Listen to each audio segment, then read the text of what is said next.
Good morning. It's Friday, November the 6th.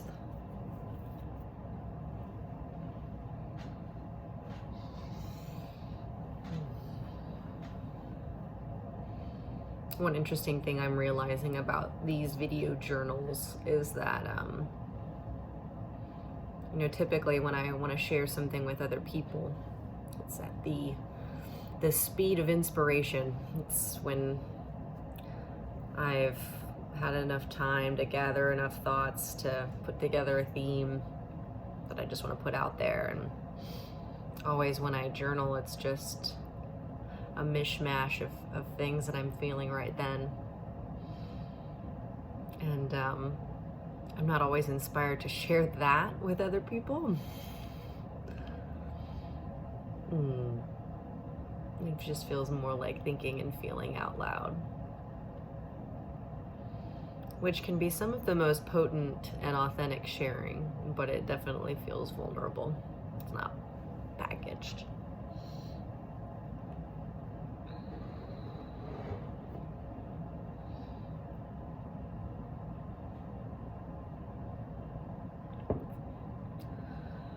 Friday.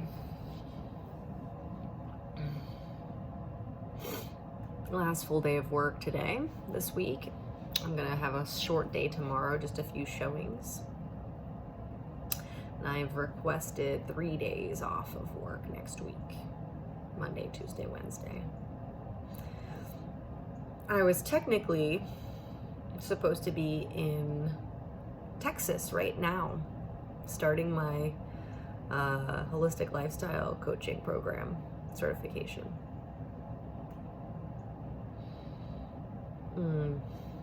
The teacher that was meant to teach it, someone I know personally, and I was really excited about learning from him and meeting him.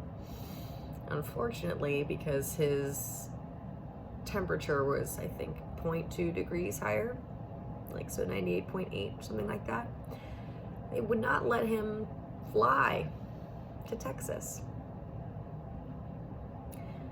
So I opted to transfer out of that course for a future time so that I could take it with him.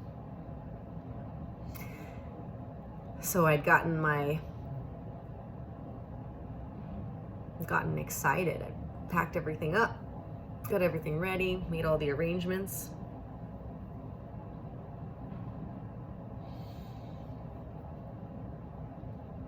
And I'm not going. Where he's stuck, I can't say stuck because it's with his family, so that's a good spot, is in California. And he invited me to come hang out there and spend some time with them and get a little vacation there. And while that sounds perfect and would have been very welcome right now, I just think, again, the emotional roller coaster of thinking I was going and then not, along with this election, my friends all being on edge and myself feeling the collective whole and also not knowing it's going to happen. And also feeling like I really want to, since I'm not doing this certification this weekend. Sorry, I'm listening to construction guys yell at each other outside. They've been redoing all these streets around here, and it's beautiful. I'm glad the streets look beautiful, like gorgeous. They've narrowed them a bit so the sidewalks are bigger. It is loud, and it starts early. It's driving me nuts. Where was I? Yeah, so I really was in learning mode. So I want to spend this time to myself, getting clear about what the next steps forward are for my business, getting clear I want my role to be at Kunst, what I need there in terms of hours so that I have time and space to work on my business, what I need in terms of salary. So I think that will be best done here at home, as much as I'd love to go out to California and spend some time with my friend and spend some time maybe visiting my friend Juliana, who I was looking forward to maybe seeing when I was throwing around the idea of going and being in nature. But my gut's telling me to stay here right now and to not spend the extra money. So as much as a big part of me wants to go and do that trip, I'm gonna listen and hang out here, which is big for me. It's hard for me to listen to my intuition sometimes, or to even hear it. It's time to wash my hair, I think. Yeah, that would be good. The weather's been glorious. It's been like 70 something degrees outside every day. I'm gonna go on a walk with my friend Susie today. Freaking love that girl. She is a fierce, powerful woman. She's a yoga teacher, and she is the one who introduced me to somatic therapy, just the idea of it. So she works with people on that, and she's a doula, a birth doula, which I think sounds like so much fun. And I just recently learned about the idea of being a death doula, which my friend, her mom's doing that. Helping, it's like beyond palliative care. It's like, it's helping people transition very specifically out of this body and into what's next. So these are all things that I could see myself really getting into, as much as I love transition and transformation. A big part of me feels very called to those two things, bringing people in and out of this body. My hair is driving me nuts. I'm gonna put it up. Sorry. Trouble with being able to see myself, although I do my best not to be distracted by it. I look right at the camera.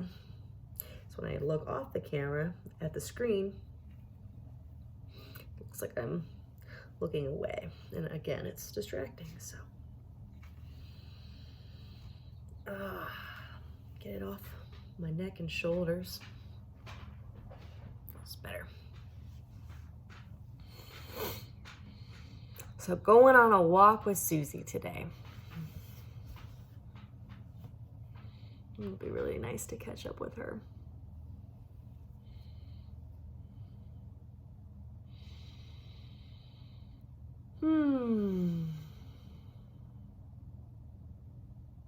What else?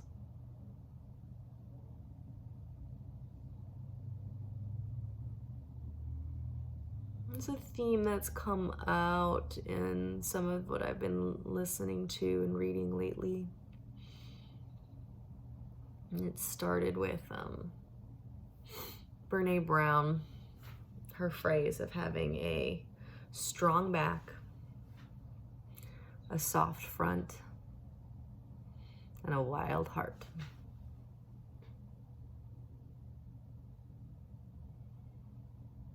Which resonated with me. So I feel like yesterday, or the day before yesterday, I was talking all about having a strong back. Or at least trying to feel like I had one. And yesterday was about having a soft front and being vulnerable. So I guess, what does she mean? What do I mean? What do I hear when I hear strong back, soft front, wild heart, which I haven't gotten to yet?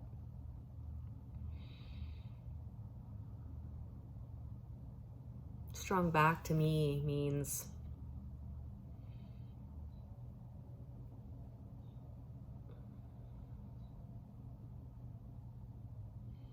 discipline's part of it. That's what I was talking about before. Having willpower. Having resilience and strength.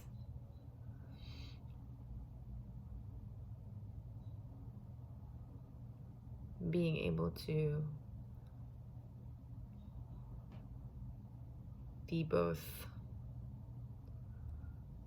When you have a strong back, it's not stiff, it's flexible too. It's bendable, so again, resilient and adaptable.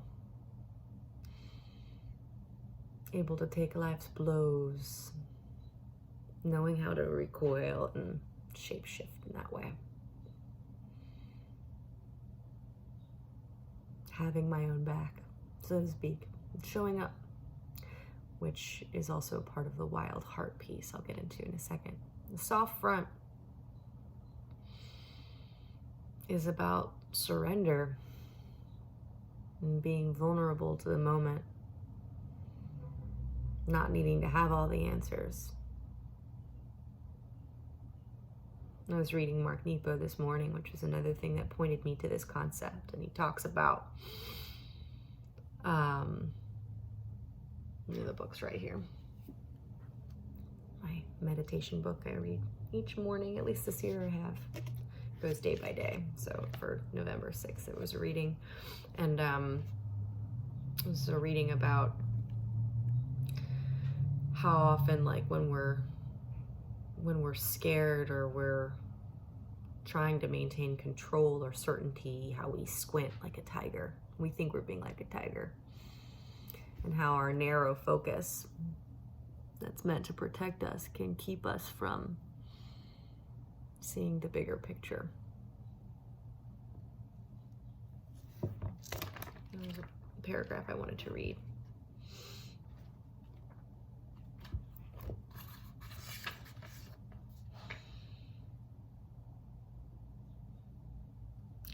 I have also found myself from time to time unable to stay in the feeling of a moment because my alertness in crisis, like a periscope shooting up, pulls me out of my heart.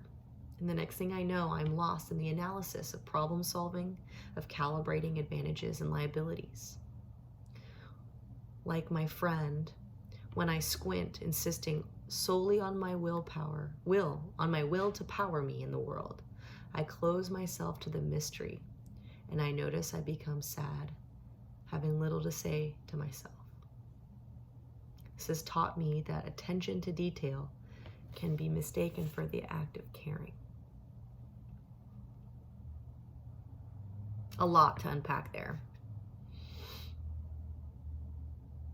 Because there's a time and a place for being alert and on guard. But I think when we narrow it too much, it's like, again, stiffening the spine or being too closed off in the heart, being hard in the heart, protecting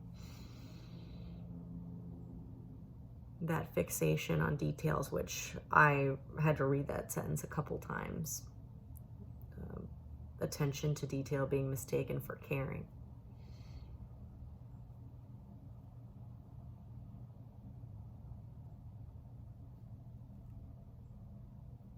And I don't know that it isn't not caring. I don't know that I necessarily agree with Mark Nepo there. I think there is care there. There's also fear of getting it wrong or getting hurt.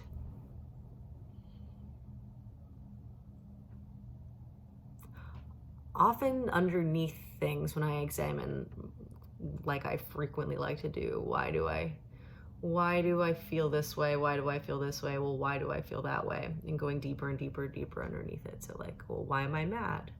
Well, because I'm afraid of this. And why am I afraid of this? What am I afraid of? And a lot of times it comes down to the core of it is what I like. My fundamental yearning is to love myself. What I want. What do I want? It's to love myself. What am I afraid of? That I won't love myself. And very close cousin to that is, I'd say even a sibling, is getting it wrong. Being afraid of getting it wrong. Which when you think about, one more I think, bless me. When I think about getting it wrong is kind of hilarious. It's like, what does getting it right look like in life?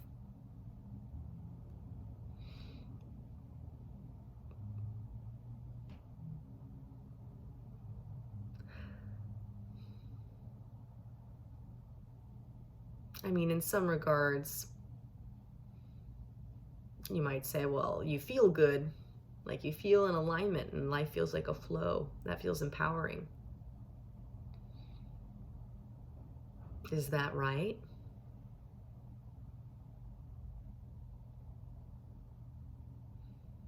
The brain's so interested in figuring it out and having certainty and making sure we're doing it right. And a lot of it, I think, has to do with our conditioning and how we were raised, or how our ancestors were raised. Like, you think about in school, like it's all about having the answer and being rewarded for that,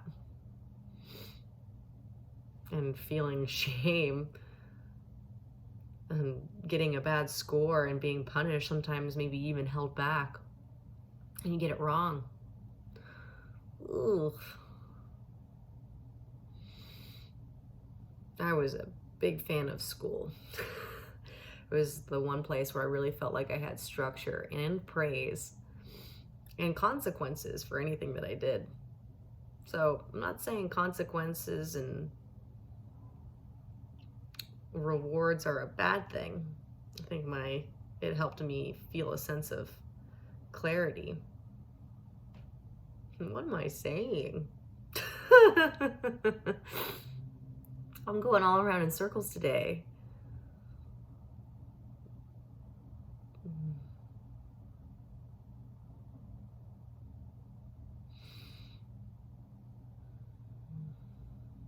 Let me sip this coffee. Maybe it will give me some clarity.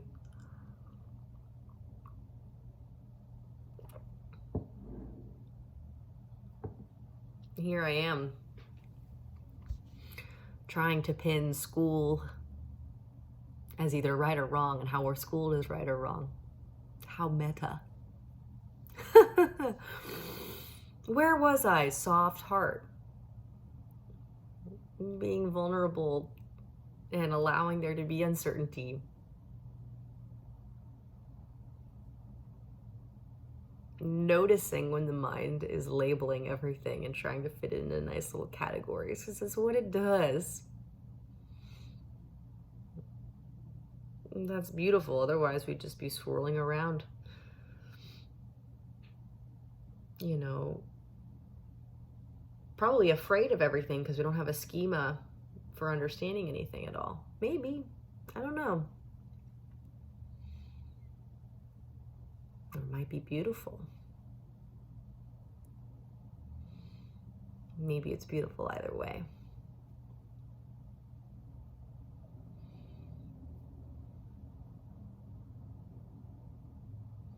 As someone who has known myself to hold pretty strong opinions, I find this version of myself that I'm becoming where I'm feeling very wishy-washy as I'm being open-hearted and vulnerable.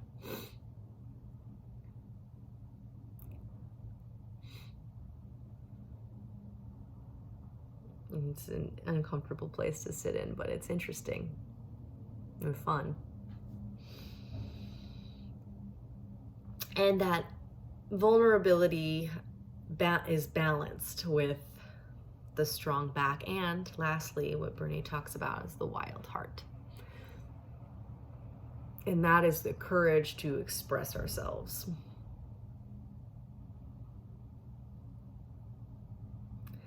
That is the courage to listen to our intuition, to remember that we're feral animals,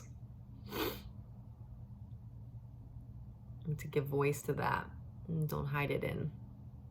And I'm feeling very empowered and proud of myself for listening to my intuition about staying here in Cincinnati versus traveling this week. I was inspired by my friend who did the same. It's like, actually following that, even though it's not meeting what a lot of my ego wants right now, it feels really good because I can tell that it's in alignment. I can tell because it feels good in my body.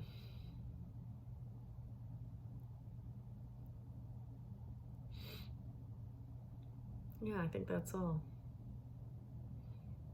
thanks for listening if you're here. I love you. And take care of yourself, okay?